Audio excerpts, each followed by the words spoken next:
Hello everyone. I'm Hazel and with me is our guest host. Hi, I'm Caroline. Yes, and today, of course, we're starting episode 15 with how to ace your online job interview.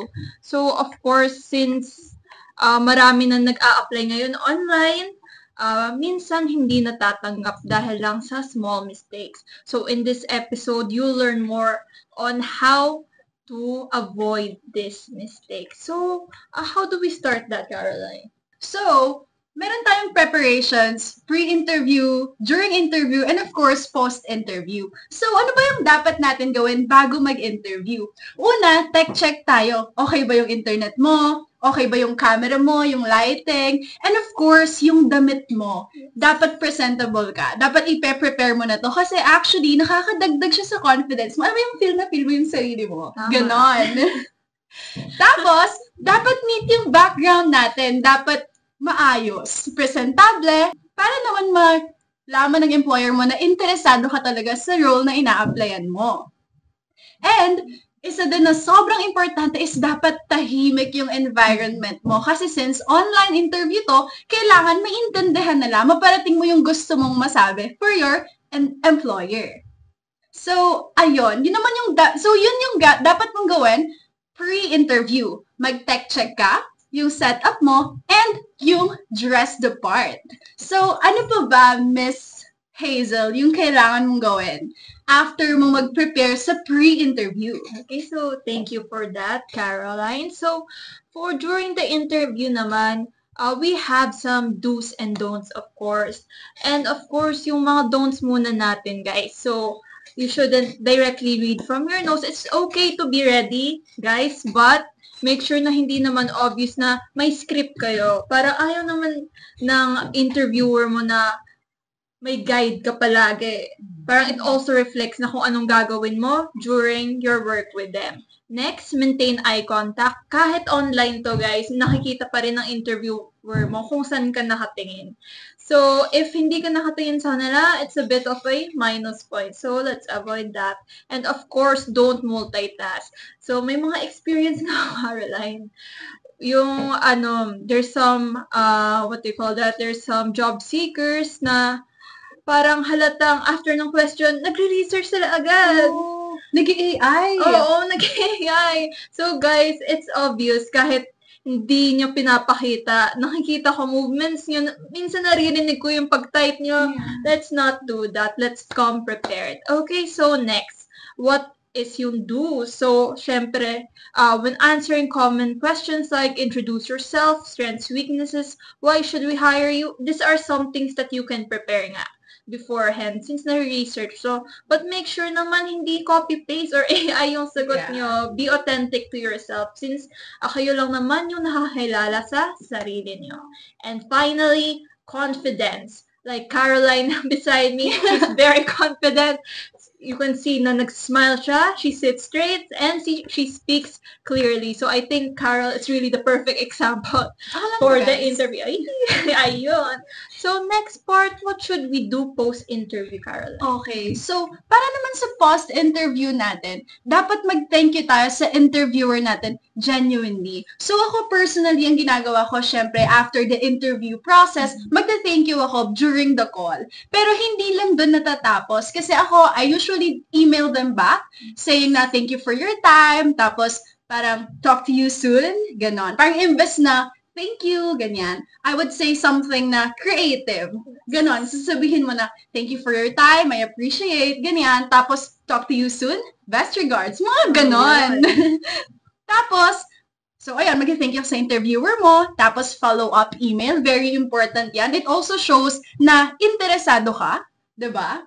And, hindi lang din doon natatapos. Kasi dapat meron kang reflection moment. So, dapat i-assess mo yung naging performance mo during that interview. What went wrong? Or ano pa ba yung posibleng sana mas ginawa mo ng mas maganda, ng better? Kasi halimbawa, yung mga sinabi ni Ms. Hazel kanina na questions na introduce yourself, ano yung strengths and weaknesses mo, kagaya ng sinabi niya, it's something na mape-prepare mo beforehand. So, i-assess mo kung ano yung naging performance mo. Isipin mo kung ano ba dapat yung pwede mo pang i-improve. Kasi pag nagkaroon tayo ng reflection moment, doon mag-i-improve yung sarili mo. Not just in the interview process, but in general, like personality mo, ganon. So, very important na mag-pause and take reflection. Correct. Tapos na natin yung before, during, and after. But let me add just some quick hacks na you can do during this process. So, of course, during the interview, make sure to turn off your notifications, turn off your phone, or kahit anong gadget na meron ka. Kasi it adds nga sa sinabi ni Carol kanina na dapat hindi ka distracted and you're in a clear environment. Ayun. Next, smile to sound approachable. So, of course, like, ginagawa ni Carol here, right beside me, you need to smile naman. Wag naman kayo disappointed na sa interview nyo. Kasi isipin nyo, pag nakita ni interviewer nyo, parang iniisip na nila, ay, baka hindi ito interesado. Nag-interview lang ito for the sake of it, which is not really good. You need to interview because you want it, kahit na parang it's for the job lang. Be interested in what you're doing. And next, be concise and straight to the point. So, of course, may itatanong nga si interviewer sa inyo. During that, just kahit you keep your answer short, that's better than going round and round. Like, explain ka ng explain, tapos wala palang point yung sinasabi mo. Ayun, it's also for both you and the interviewer. It will help na you be concise and straight to the point. Ayun. That's all for my quick hacks. But before we really end this, I want to share some jobs that you can apply in Blueshirt using the website or, of course, yung Facebook namin. Okay, so let's do this. First, we have aesthetic clinic staff in Pio del Pilar, Makati City. Dining staff, Makati City rin. Utility in Ugong, Pasig City, Muntinlupa City, Bulacan, and Cavite. Delivery truck driver in Quezon City. And IT support in Kalibuyo, Tanza, Cavite. Ayun. So, make sure to check the website at mag-download kayo ng Blueshirt mobile app para makita nyo yung mga new job offerings. So, bago tayo magpaalam, let's do some recap. So, ano nga ba yung mga main tips and hacks na pinag-usapan natin? So, meron tayong preparation na kailangan gawin pre-interview. Tech check, internet, camera, lighting, and environment. Tapos, dapat maayos at presentable din yung suot natin. Tapos, ano pa ba yung for recap natin during the interview?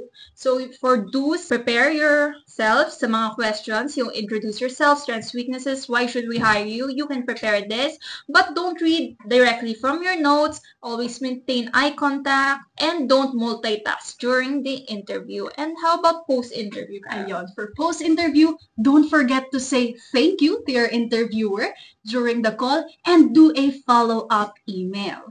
Yes. And the most important thing, the reflection. I-reflect mo, i-assess mo yung naging performance mo para mas maging better or mas maging maayos yung magiging next na performance mo for your interview. So, some quick hacks lang, guys.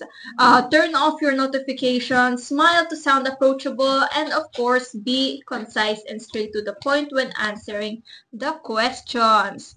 And of course, let's add some motivational quotes here. Yes. And that is, your next interview could be your yes. So, be ready.